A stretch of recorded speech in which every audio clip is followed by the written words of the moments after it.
après les attentats de Bruxelles, les réactions se multiplient. En Guyane également, les autorités renforcent les patrouilles à l'aéroport Félix-Éboué. Les musulmans s'insurgent. Non à l'amalgame, leur réaction à entendre dans quelques instants. Un job dating ce matin dans l'agence Pôle emploi de Baduel, une matinée de face-à-face entre demandeurs d'emploi et entrepreneurs de 6 agences spécialisées dans l'intérim. Reportage à suivre dans quelques instants. Et puis, la fête des couleurs hindoues, le Holi, s'est célébré aujourd'hui. Les croyants du temple de Maturi se sont rassemblés pour s'asperger de poudre colorée et prier ensemble, une tradition que l'on vous raconte dans ce journal. Mesdames et messieurs, bonsoir, bienvenue dans votre session d'information. Avant de développer tous ces titres, une image, celle du dispositif de sécurité renforcée mis en place à l'aéroport Félix-Éboué suite aux attentats de Bruxelles hier. Policiers et gendarmes patrouillent au départ et à l'atterrissage de chaque vol.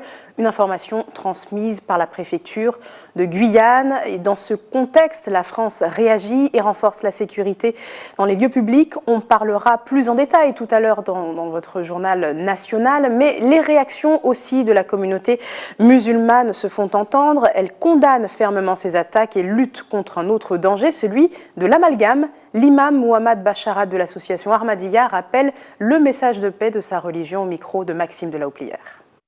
114 chapitres il y a dans le Saint-Coran et 114 fois dans le Coran il est répété que Dieu est un Dieu qui est gracieux et qui est miséricordieux. Alors comment est-ce possible que ce Dieu qui est aussi gracieux et aussi miséricordieux, qui nous rappelle à chaque fois au début d'un chapitre, comment est-ce possible qu'il peut nous enseigner d'aller tuer quiconque? Il y a un verset dans le Saint-Coran que je répète souvent que Dieu dit « Quiconque tuera une personne injustement, c'est comme s'il a tué l'humanité entière. Mais quiconque sauvera une âme, c'est comme s'il aura sauvé l'humanité entière. » Ça, c'est réellement la religion que la grande majorité des musulmans la pratiquent tous les jours et la croient. Malheureusement, il y a cette minorité qui sont en train de faire ces actes au nom de cette religion. Je ne suis personne pour leur dire qu'ils ne sont pas musulmans. Plutôt, ce sont des gens qui sont en train d'interpréter notre religion d'une mauvaise façon et celle qui n'est pas juste. Et la grande majorité, non seulement l'interprète correctement, mais la pratique aussi de tous les jours. Parlons embauche maintenant. Un job dating s'est tenu ce matin au Pôle emploi de Baduel à l'occasion de la journée de l'intérim. Des demandeurs d'emploi présélectionnés ont pu rencontrer directement les recruteurs de 6 agences spécialisées et tenter de décrocher un poste. Xavier Paul Lepelletier. Peintre, maçon, chef de chantier, mais aussi assistante de direction ou encore secrétaire comptable. Autant de métiers qui recrutent en intérim en Guyane et les habitués y trouvent leur compte. Je trouve ça formidable quand même de passer d'une entreprise à l'autre, en fait, d'une boîte d'intérim à l'autre. Je pense que c'est plus facile de trouver du travail en intérimaire parce qu'on se fait connaître des chefs d'entreprise et des salariés aussi. Et puis souvent ça se termine par un CDI. Donc si l'employeur voit qu'il cherche quelqu'un et que vous êtes compétent, il va forcément vous prendre et ne pas aller chercher quelqu'un d'autre ailleurs. C'est ce mois-ci même, j'ai commencé à rentrer un peu intérimaire pour voir un peu si je peux trouver quelque chose en attendant de ce que moi, réellement, je souhaite avoir. Je pense qu'on est bien payé, on est bien suivi aussi. Donc après, c'est ça un peu les avantages. Et puis on nous rappelle toujours, on est toujours rappelé, contrairement quand on a un contrat dans le privé, une fois que c'est fini, quoi. C'est une toute première expérience, j'ai 35 ans et donc sous la proposition du Pôle emploi, donc je me présente aujourd'hui à cette journée pour essayer, pourquoi pas, les agences d'intérim. Ça fait quand même plus d'1 an que je suis demandeur d'emploi et donc voilà, plus par contrainte parce que j'ai l'impression qu'il y a plus d'offres au niveau des agences d'intérim. Et après le speed dating, les impressions sont plutôt bonnes. Très bonne impression, très bien renseigné. On va voir ce que les autres vont me proposer en fait. Mais ça, franchement, ouais, ça s'est bien passé. C'est très ciblé, j'aime bien. Avec pas moins de 6 agences d'intérim rassemblées ce matin à Baduel, les demandeurs d'emploi ont de quoi défendre leur candidature. Nous avons contacté les agences d'intérim au préalable pour connaître déjà leur disponibilité en termes de date, d'où le mois de mars, le 23 mars. Nous avons ensuite recensé leurs besoins en termes de postes. Après, nous avons fait une présélection au niveau des demandeurs d'emploi. Donc, nous les avons préparés à 2 types d'ateliers, identifier ses atouts et ses compétences, et après un atelier 5 minutes pour convaincre. 5 minutes pour convaincre, donc donc 5 minutes durant lesquelles les recruteurs font leur profilage. 5 minutes, c'est vraiment très très court. Même si les personnes ont été savamment préparées par Pôle emploi à se présenter, etc. C'est vrai que c'est difficile sur un CV qui nous est remis à l'instant T en 5 minutes de vraiment approfondir une candidature. Néanmoins, on a quand même les grandes lignes. On arrive à savoir leur disponibilité, on arrive à déceler rapidement de la motivation, des possibilités de se déplacer également, parce que ça reste aussi important. Et puis aussi la présentation, le savoir-être. Pour ceux qui souhaiteraient se tourner vers ce type de contrat, vous pouvez vous rapprocher des différentes agences d'intérim ou vous rendre directement au Pôle emploi. C'est une mesure annoncée par le gouvernement en janvier 2016 pour inverser la courbe du chômage. La prime à l'embauche pour les PME est entrée en vigueur en Guadeloupe le 1er février, en Guadeloupe comme chez nous. Elle intéresse beaucoup d'entreprises. Exemple justement dans l'archipel avec Isabelle Amou. Il y a un mois dans cette entreprise, des postes étaient vacants.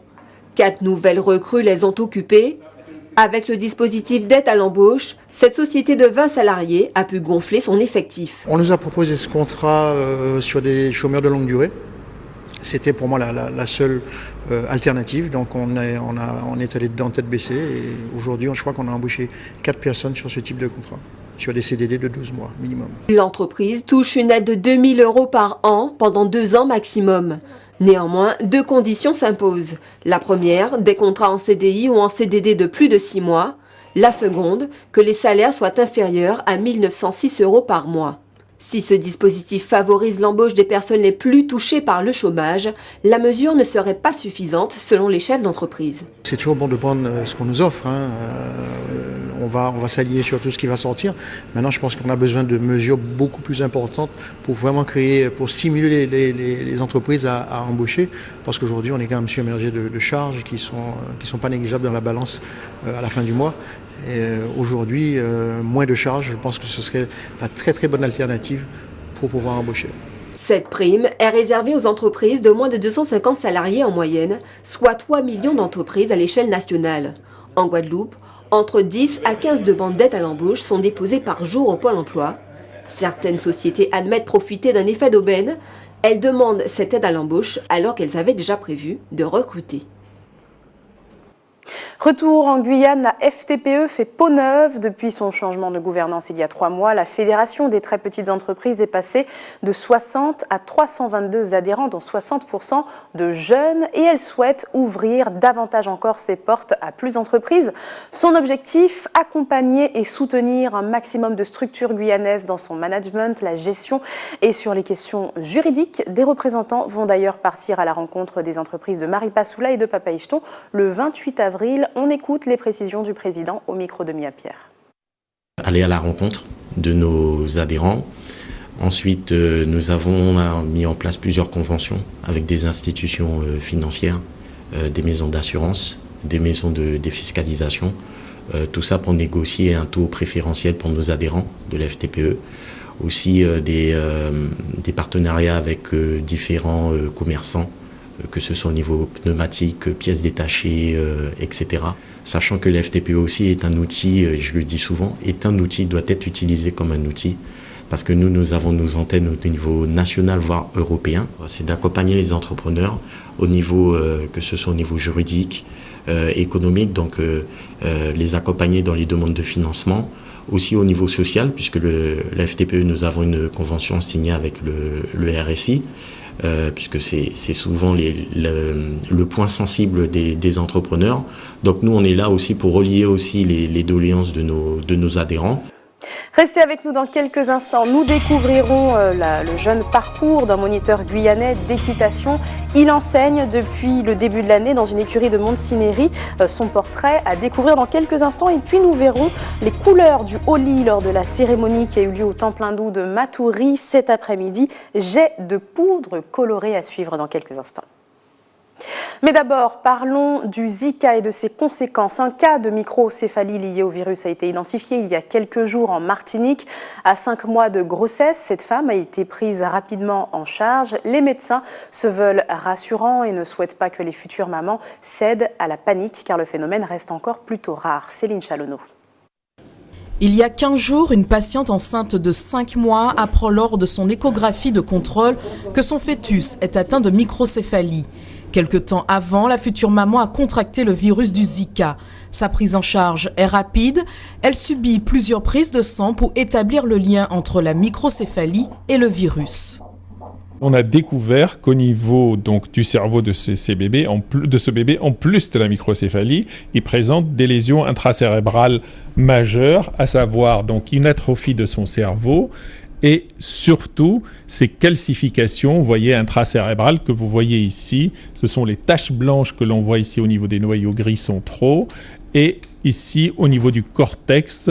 Donc ces calcifications, ce sont les taches blanches. Sur les 12 600 cas avérés en Martinique depuis le début de l'épidémie, environ 77 femmes enceintes sont identifiées comme touchées par le virus. Le virus provoque en général des symptômes grippaux bénins. Le risque pour une mère infectée d'avoir un bébé atteint de microcéphalie est très faible, assure l'ARS. Toutefois, de nouveaux dispositifs seront mis en place pour renforcer le suivi de ces femmes enceintes. Une surveillance la plus totale possible pour que les femmes, y compris les plus isolées, les plus fragiles socialement, culturellement, etc., ne passent pas à côté du système de santé et que l'on puisse avoir un contact, y compris par le biais de l'aide sociale, enfin, ou de l'aide alimentaire, par exemple, avec elles, pour qu'elles soient intégrées au système, qu'elles suivent, qu'elles fassent les échographies et qu'on puisse détecter le moindre cas. La microcéphalie est une malformation qui se caractérise par la petite taille du crâne du fœtus. Elle peut entraîner des handicaps lourds, voire la mort du nourrisson. En France, la loi autorise une femme à mettre un terme à sa grossesse jusqu'à 14 semaines d'aménorrhée, sauf anomalie médicale grave. Mais pour certaines futures mamans, une vie reste une vie. Je me dis que Dieu m'a donné la bénédiction d'être enceinte, j'aurais gardé mon enfant. On est toujours inquiet parce qu'on ne sait pas quel genre de conséquences que ça apporte bien évidemment au bébé, mais on est obligé de suivre les traitements comme il se doit, prendre le maximum de précautions que possible et puis voilà, on n'a pas le choix, c'est comme ça. L'épidémie en Martinique connaît une stagnation depuis 2 semaines. L'Institut Pasteur a pour sa part quantifié à 1% le risque pour une mère infectée par le virus du Zika d'avoir un bébé atteint de microcéphalie. On revient en Guyane avec cette histoire de passion, celle de Fadil Jacquet, moniteur indépendant d'équitation, qui travaille au parc équestre des Sources à Montsinéry depuis janvier dernier. Après plusieurs années passées en tant que cavalier, il a décidé d'enseigner cette discipline qui lui tient à cœur. Il dispense désormais des cours particuliers ouverts à tous. Rencontre avec Mario de Kléber. Ce qui me plaît dans ce métier, c'est le contact avec l'animal, le relationnel avec la clientèle. La pédagogie avec les enfants, ça c'est important. Et puis la passion de vouloir de faire communiquer non seulement sa passion, mais son savoir-faire aux autres. Son savoir-faire, Fadil Jacquet l'a appris dès son plus jeune âge et après des années de formation. Il a été diplômé suite à un séjour de 1 an dans l'Hexagone. Ça a été 1 an de formation extraordinaire où j'ai pu faire du concours. Formation technique, pratique, j'ai plein de bons souvenirs, dont surtout le national des enseignants, où j'ai fini 22e sur 200 à une épreuve, donc c'est pas négligeable, enfin, surtout pour un jeune comme moi qui venait des concours de Guyane. Si Fadil s'est donné les moyens de pratiquer sa passion de façon régulière, l'équitation n'est pas encore accessible à tous en Guyane. En cause, le manque d'infrastructures et de moyens. En Guyane, le seul moyen de gagner sa vie autour du cheval, c'est soit d'avoir un élevage, soit d'être propriétaire d'un centre équestre, soit d'être moniteur dans un centre équestre, d'être salarié, soit d'être comme moi, moniteur indépendant. Donc c'est-à-dire que je vogue de droite à gauche, je suis à la recherche de clients, de propriétaires de chevaux, pour pouvoir leur donner des cours particuliers, des cours collectifs, éventuellement faire du débourrage pour ceux qui ont de l'élevage. Et éventuellement faire du débourrage dans l'optique de pouvoir valoriser le cheval éventuellement au concours, donc valoriser la qualité de l'équidé dans une discipline à proprement dite comme le dressage, le saut ou le PTV, donc l'extérieur, pour pouvoir éventuellement le vendre, et ça reste encore très rare. Si les débouchés sont pauvres aujourd'hui, les formations prévues prochainement au parc équestre des Sources à Montsinéry laissent présager un développement de la profession. Du sport, toujours 6 athlètes guyanais s'apprêtent à s'envoler demain pour l'île de la Grenade où ils participeront au Carifta Games, manifestation qui réunit les meilleurs sportifs de la Caraïbe. Le président de la Ligue de Guyane d'athlétisme se réjouit de l'opportunité pour ces jeunes. Il rappelle les objectifs de la sélection au micro de Mario Kleber. Faire partie des meilleures nations puisque nous l'avons été depuis notre participation dans les 10 premiers, grâce certainement aux médailles d'or que nous allons remporter, permettre aux athlètes d'être confrontés à d'autres qui sont plus forts qu'eux pour augmenter leur niveau de compétition et puis continuer, je dirais, notre travail de formation et puis la cohésion, les relations qui existent, comme j'ai expliqué tout à l'heure, dans le cadre de l'athlétisme caribéen dont nous faisons partie, même si nous ne sommes pas dans le bassin caribéen. Je dirais que cette confrontation nous permet en tous les cas de faire le point sur le travail que nous faisons. Le travail continue parce que nous rencontrons d'autres entraîneurs, d'autres officiels, nous échangeons et qui va permettre à notre discipline de continuer à progresser. Un peu de couleur maintenant, nous vous en parlions hier, le Holi ou Pagua est célébré aujourd'hui par la communauté hindoue dans le monde entier. Un moment festif caractérisé par ces poudres multicolores dont tout le monde s'asperge pour se réjouir de la victoire du bien sur le mal. La communauté hindoue de l'association Sevashram Sangh s'est rassemblée au temple de Mathuri pour prier ensemble et chanter tout l'après-midi. Voici le reportage de Mia Pierre.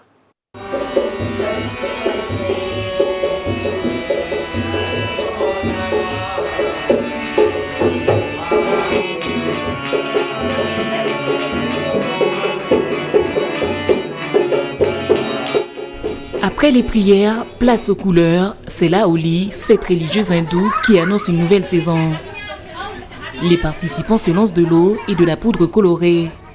Ils partagent des mets spéciaux avec leurs proches, leurs amis et autres personnes.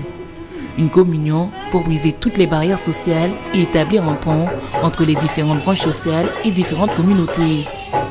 Beaucoup de mets festifs qu'on fait, plein de sucreries, tous végétariens, souvent à base de lait, mais c'est que des plats et des mets végétariens qu'on mangera aujourd'hui, très sucrés, voilà, pour symboliser la victoire. Donc, voilà. Et ce qui explique le jet de couleur qui représente le happiness, la joie. Que vous soyez hindou ou non hindou, tant que vous venez, vous pouvez venir célébrer avec nous, il n'y a aucun souci. Plusieurs légendes sont associées à la Holi. La plus connue est celle du roi démon Hiranyakashipu et de son fils qui est plutôt doté d'une grande foi, dont la leçon principale permet de souligner le triomphe du bien sur le mal, de l'amour sur la haine. C'était une petite bataille familiale entre un fils qui était très jeune, qui croyait en Dieu, mais son père qui était le roi, donc le souverain de l'État, qui ne croyait pas en Dieu et il se croyait le supérieur, donc il se prenait pour Dieu. Et son fils qui était contre, donc le père a quand même essayé de tuer son fils pour promouvoir, pour garder son image de super puissant, et ça a mal tourné en fait, et c'est ce qu'on célèbre aujourd'hui, donc la victoire du fils contre le père qui était un tyran en fait. Aujourd'hui c'est le jour de la victoire du bien naturellement contre le mal. Aujourd'hui nous avons suffisamment de mal autour de nous dans notre vie. Aujourd'hui ça marque une pause, aujourd'hui c'est vraiment un grand festival où les couleurs parlent d'elles-mêmes. La Holi est l'occasion pour le peuple indien de s'enraciner dans la tradition pour mieux vivre le présent dans l'amour, la joie et le partage.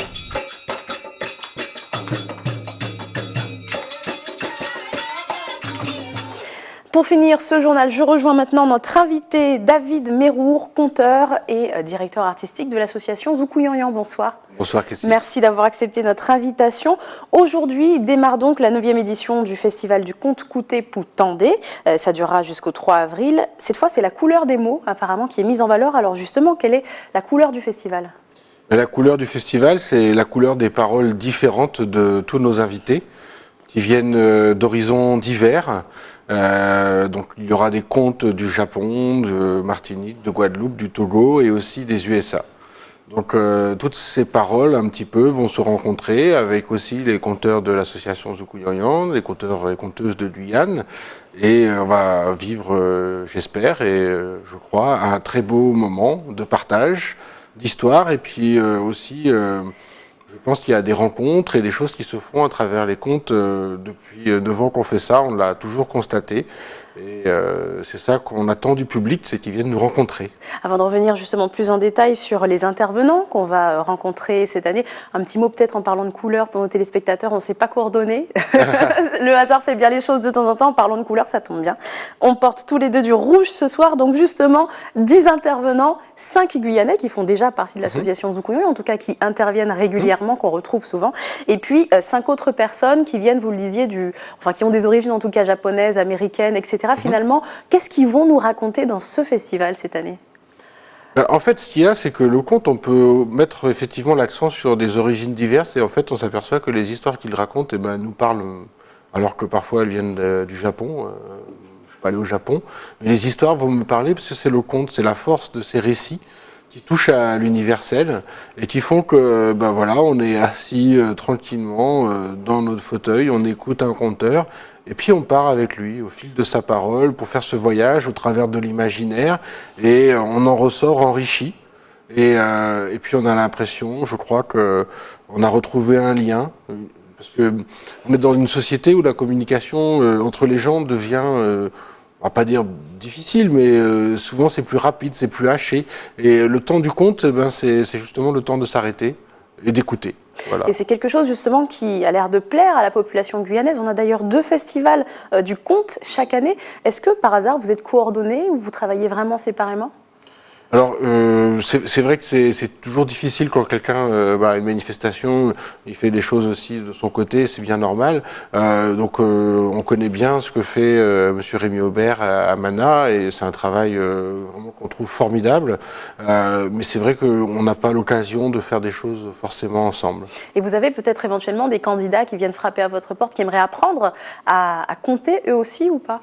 Oui, parce qu'on fait un stage justement d'initiation, de découverte du conte. Donc ce week-end, au camp des Maripas, ça se trouve près des grades de Saramaka, à Kourou.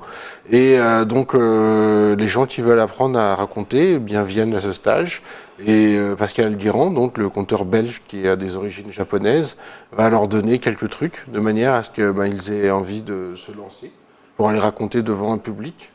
Une fois, juste pour l'anecdote, un conteur camerounais qui était venu à notre festival, les gens lui demandaient souvent comment on fait pour apprendre à raconter, et lui disait mais comment on fait pour apprendre à marcher ?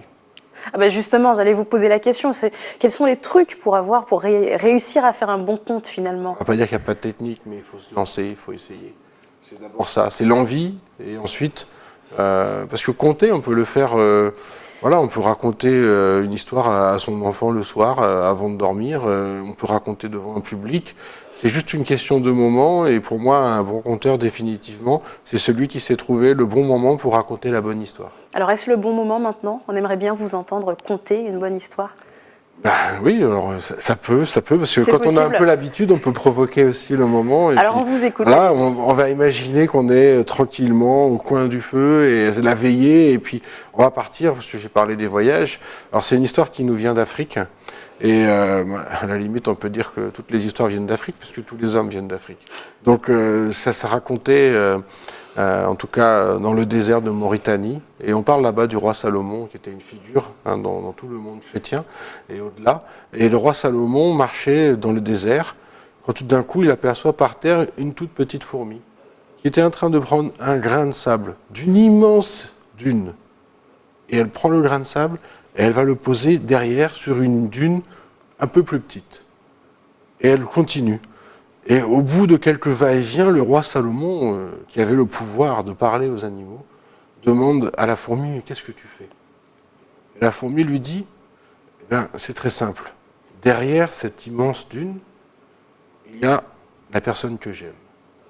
Alors moi, je déplace la dune pour pouvoir la rejoindre. » Le roi Salomon a dit « Mais fourmi, tu ne vas jamais y arriver. Tu es toute petite, la dune est immense. C'est impossible. Tu vas mourir avant. » Et la fourmi a regardé le roi et lui a dit « Peut-être. Mais peu importe. Parce que si je meurs en faisant ça, je saurai que toujours je suis amoureux. » Merci beaucoup, Monsieur Méraud, pour cette belle histoire. On clôture maintenant ce journal et je vous retrouve dans quelques instants pour l'actualité nationale et internationale. À tout à l'heure.